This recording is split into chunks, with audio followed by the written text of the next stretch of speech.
Hello and Assalamualaikum friends, welcome to Afsheen's recipes. இன்னைக்கு நம்ம recipe சேனல்ல கோதுமை மாவை யூஸ் பண்ணி பரோட்டா எப்படி செய்யறதுன்னு பார்க்க போறோம். இதுல நான் வந்து 4 டைப்ல எப்படி செய்யலாம்ன்றதை நான் உங்களுக்கு செஞ்சு காமிக்க போறேன். வாங்க பார்க்கலாம். அதுக்கு நான் வந்து 3 கிளாஸ் அளவுக்கு கோதுமை மாவை எடுத்துக்கிட்டேன். நான் வந்து பில்ஸ்பரி சக்கி ஃப்ரெஷ் ஆட்டா யூஸ் பண்ணியிருக்கேன். நீங்க வந்து யூஸ் பண்ற ஆட்டா வந்து நல்ல குவாலிட்டியான ஆட்டாவா எடுத்துக்கிட்டிங்கன்னா பரோட்டா நல்லா சாஃப்ட்டா சூப்பரா வரும். நான் இப்போ இதில் கொஞ்சம் சால்ட் ஆட் பண்ணிக்கிட்டேன், ப்ளஸ் கொஞ்சம் ஆயில் சேர்த்துருக்கேன். இந்த மாவை நல்லா கலந்து விட்டுட்டு கொஞ்சம் கொஞ்சமாக தண்ணி தெளித்து நம்ம இதை பிசைஞ்சிக்கலாம். ஒரே அடியாக நிறைய தண்ணி சேர்க்க வேண்டாம், கொஞ்சம் கொஞ்சமாக தெளித்து சேர்த்துக்கோங்க. இந்த மாதிரி கொஞ்சம் கொஞ்சமாக சேர்த்து பிசைஞ்சு விட்டிங்கன்னா கரெக்டாக இருக்கும், தண்ணி ரொம்ப அதிகமாகாது. ஒரு சில மாவு வந்து நிறைய தண்ணி இழுக்கும், ஒரு சில மாவு வந்து அந்தளவு தண்ணி இழுக்காது. ஸோ நம்ம இந்த அளவு தான் தண்ணி போடணுன்றது கரெக்டாக சொல்ல முடியாது. அதனால் நீங்கள் கொஞ்சம் கொஞ்சமாக தெளித்து நீங்கள் வந்து மாவு பிசைஞ்சிங்கன்னா உங்களுக்கே கரெக்டாக தெரியும். கையில் ஒட்டி பிடிக்காத மாதிரி அழகாக சுருளை பெரட்டுற மாதிரி வரணும். அந்த மாதிரி பதம் வர வரைக்கும் மெதுவாக நல்லா நம்ம வந்து எடுத்துக்கலாம். நல்லா பிசைஞ்சு விட்டுடலாம். ஃபுல்லாக நான் வந்து நல்லா பிசைஞ்சு ரோல் பண்ணி வச்சுருக்கேன். பாருங்கள், இதை வந்து நீங்கள் நல்லா திருப்பி இந்த மாதிரி பிசைஞ்சு விடுங்க. மாவை நல்லா இழுத்து பிசைஞ்சு விடுங்க. நல்லா பிசைஞ்சு விட்டு இதை வந்து மேலே கொஞ்சம் ஆயில் தடவி நம்ம வந்து ஊற வச்சிடலாம். ஒரு 2 மணி நேரமாவது இது ஊறணும். 2 மணி நேரம் நல்லா ஊறினாதான் நம்ம போடுற பரோட்டா வந்து சூப்பராக லேயராக அழகாக வரும். பாருங்கள், விரல் அழகாக உள்ளே போகுது. இந்த அளவு ஈரப்பதம் இருக்கணும் மாவில். மேலே ஆயில் தடவியாச்சு. நான் இதை வந்து ரேப் பண்ணி மூடி வைக்க போகிறேன். நீங்கள் வந்து டவல் கூட யூஸ் பண்ணிக்கலாம். டவல் வந்து தண்ணியில் நனைச்சி நல்லா புழிஞ்சிட்டு இந்த மாவு மேலே போட்டு மூடி வச்சிட்டிங்கன்னா மாவு வந்து காயாமல் இருக்கும். 2 மணி நேரம் கழித்து நான் இந்த அளவு மாவு எடுத்து ரோல் பண்ண ஆரம்பிச்சிருக்கேன். பக்கத்தில் கோதுமை மாவு தான் வச்சுருக்கேன். அந்த மாவு லைட்டாக இதில் தெளித்து நம்ம வந்து அழகாக பெரிய ரோலாக பண்ணிக்கலாம். நீங்கள் வந்து அடுப்பு மேடையில் போட்டு செய்கிற மாதிரி இருந்தால் நல்லா இன்னும் பெருசாக பண்ணலாம். நான் வந்து சப்பாத்தி கட்டையில் பண்ணுறதுனால இதனுடைய அளவுக்கு நான் வந்து பெருசாக பண்ண போகிறேன். நல்லா மெல்லிசாக ரோல் பண்ணிக்கோங்க.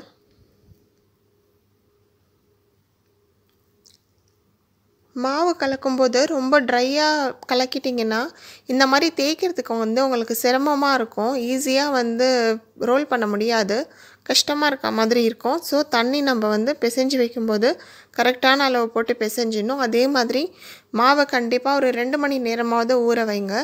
ஊற வச்சிட்டா இந்த மாதிரி ஈஸியாக ரொம்ப அழகாக வரும். பாருங்கள், நான் இந்தளவு அழகாக ரோல் பண்ணிட்டேன். இப்போது நம்ம வந்து இதில் ஆயில் அப்ளை பண்ணிக்கலாம். நான் ரீஃபைண்ட் ஆயில் தான் இது மேலே அப்ளை பண்ண போகிறேன்.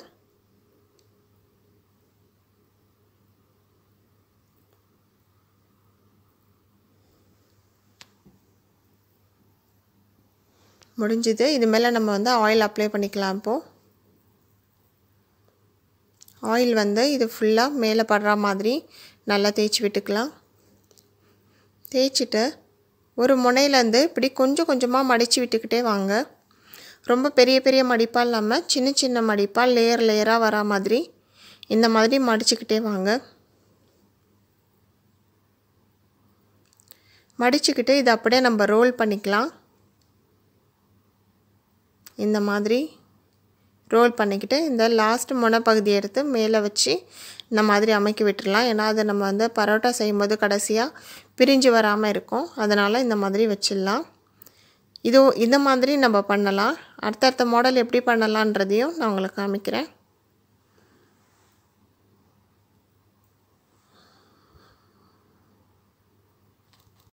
அதே மாதிரி இந்த மாடலுக்கும் நம்ம ஃபுல்லாக பெருசாக பரோட்டாவை நல்லா ரோல் பண்ணிக்கலாம் மெல்லிசாக.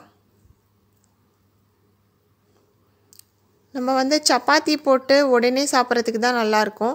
ஆனால் நம்ம வந்து இப்போ லேட்டாக சாப்பிட்ற மாதிரி இருக்குனாக்கா பரோட்டா செஞ்சு வச்சாச்சுன்னா அது ஆறி போனால் கூட நல்லா சாஃப்டாக இருக்கும், நமக்கு சிரமமாக இருக்காது சாப்பிட்றதுக்கு.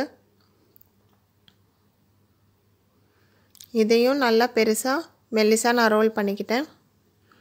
ஆயில் தடவிக்கலாம். இது வந்து ஸ்கொயர் ஷேப்பில் வரும். இந்த பரோட்டாவுமே ரொம்ப நல்லா இருக்கும், செஞ்சுட்டு சாப்பிட்றதுக்கு சாஃப்டாக இருக்கும். ஒரு பாதியை இப்படி எடுத்து போட்டுடலாம். இதனுடைய இன்னொரு பாதியை இப்படி மடித்து விட்டுருங்க. நெக்ஸ்ட் இப்படி ஒரு மடிப்பு, இந்த மாதிரி ஒரு மடிப்பு, இந்த மாதிரி ஸ்கொயர் ஷேப்பில் பண்ணி வச்சிடலாம். அடுத்தது நான் 3வது பரோட்டாவுக்கு மாவு மெல்லிசா ரோல் பண்ணி வச்சுட்டேன். ஆயிலையும் தடவிட்டேன். நடுப்பகுதியில் கத்தியை வச்சு கீறி இந்த மாதிரி ஃபஸ்ட்டு ஒரு கோன் பண்ணிக்கிட்டேன்.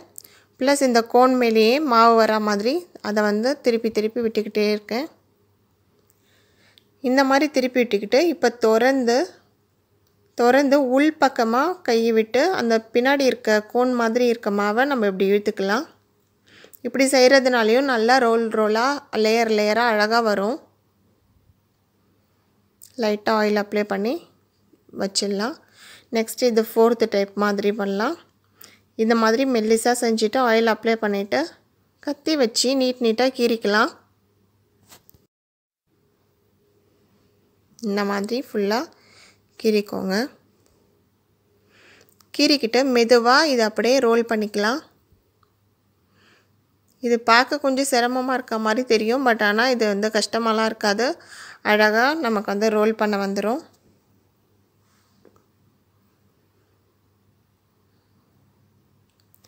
இந்த மாதிரி அழகாக ரோல் பண்ணிக்கிட்டு நம்ம ஃபஸ்ட்டு மாடல் பண்ண மாதிரி இதையும் இப்படி சுருட்டி வச்சிடலாம். முடிஞ்சுது. இப்போ இதை வந்து நம்ம வந்து கொஞ்சம் ரோல் பண்ணி நம்ம வந்து தவாவில் போட வேண்டியது தான். ரெடி ஆயிடுச்சு. இதை வந்து தேய்ச்சிக்கலாம். இப்போது இது வந்து ரொம்ப மெல்லிஸாக செய்யணும் இல்லை, ரொம்ப மொத்தமாக செய்யணும் இல்லை, கொஞ்சம் மொத்தமாக இருக்கணும் அப்படின்னு நீங்கள் ஃபீல் பண்ணிங்கன்னா இந்த அளவுக்கே போதும், எடுத்து போட்டுடலாம். பட் நான் கொஞ்சம் தேய்ச்சிக்கிறேன். அதை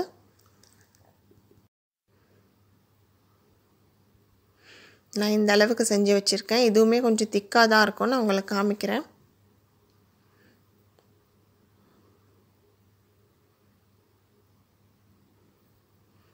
பாருங்கள், இந்த அளவு திக்னஸ் இருக்குது.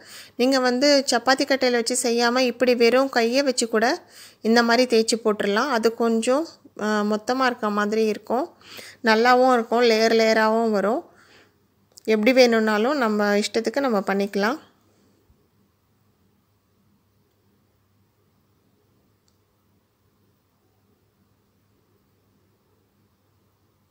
அதே மாதிரி மீதி இருக்க 2 பரோட்டாவையும் நான் பண்ணி வச்சுக்கிட்டேன்.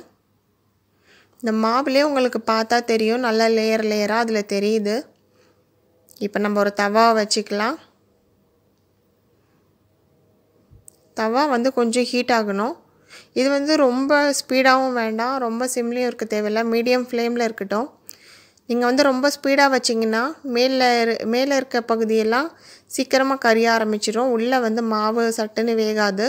கொஞ்சம் மொத்தமாக இருக்கிறதுனால நார்மல் ஃப்ளேமில் வச்சுக்கோங்க, மீடியம் ஃப்ளேமில். கொஞ்சம் லைட்டாக ஒயிட்டாக ஆனதுக்கப்புறமா நம்ம ஆயில் சேர்க்கலாம்.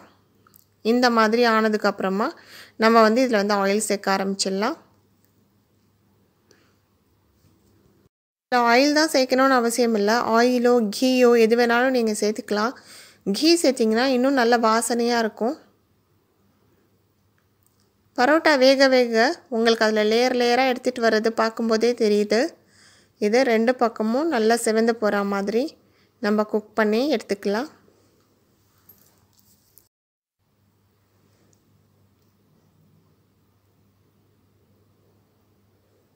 நல்லா இந்த மாதிரி கொஞ்சம் லைட்டாக அமுக்கி கொடுங்க. நல்லா செவந்து வந்ததுக்கப்புறமா நம்ம எடுத்துக்கலாம்.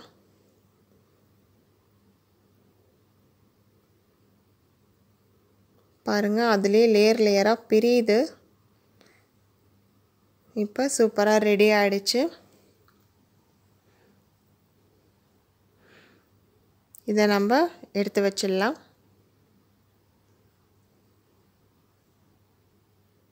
அடுத்த பரோட்டாவையும் அதே மாதிரி போட்டாச்சு. நான் இப்போ வந்து ஆயில் தடவிட்டுருக்கேன். பாருங்கள், லைட்டாக மேலே இருக்க லேயர் வந்து உங்களுக்கு லைட்டாக வெந்ததுக்கப்புறம் தான் ஆயில் போடணும். இந்த மாதிரி போட்டிங்கன்னா நல்லாயிருக்கும். ஃபஸ்ட் எடுத்தோடனே போட்டுட்டிங்கனாக்கா மேலே இருக்க லேயர் வந்து டக்குன்னு வேக ஆரம்பிச்சிடும், உள்ளே இருக்கிறது அந்தளவு வேகாது. உங்களுக்கு பார்க்கும்போதே தெரியுது நல்லா லேயராக வருது. இப்போ 3வது பரோட்டாவையும் போட்டு எடுத்துக்கலாம். மைதா மாவுக்கு கொஞ்சம் கூட குறைவில்லாமல் சூப்பராக நல்லா டேஸ்ட்டோட நல்லா இருக்கும். கோதுமை மாவுலேயுமே இதையும் நம்ம செஞ்சு வச்சாச்சு. இதை வந்து இந்த மாதிரி செஞ்சு எடுத்துக்கிட்டு அது கொஞ்சம் சூடாக இருக்கும்போதே இந்த மாதிரி தட்டி கொடுத்துக்கோங்க. 2-3 டைம் தட்டினாலே போதும். அதுக்கு மேலே நீங்கள் அதிகமாக தட்டினீங்கன்னா அது உடையும். இது வந்து நம்ம மைதா மாவில் செஞ்சால் நல்லா எத்தனை டைம் வேணாலும் தட்டலாம். அது வந்து இழுத்து கொடுக்கும் மாவு. பாருங்கள் எவ்வளோ சூப்பராக லேயராக ரொம்ப அழகாக வந்திருக்கு. ரொம்ப சாஃப்டாக இருக்கும். நீங்கள் வந்து செஞ்சு பாருங்கள், வீட்டில் ட்ரை பண்ணி பாருங்கள். இது உங்களுக்கு பிடிச்சிருந்ததுன்னா இந்த வீடியோவை லைக் பண்ணுங்கள், ஷேர் பண்ணுங்கள், மறக்காமல் என்னுடைய சேனலை சப்ஸ்கிரைப் பண்ணுங்கள். Thank you friends.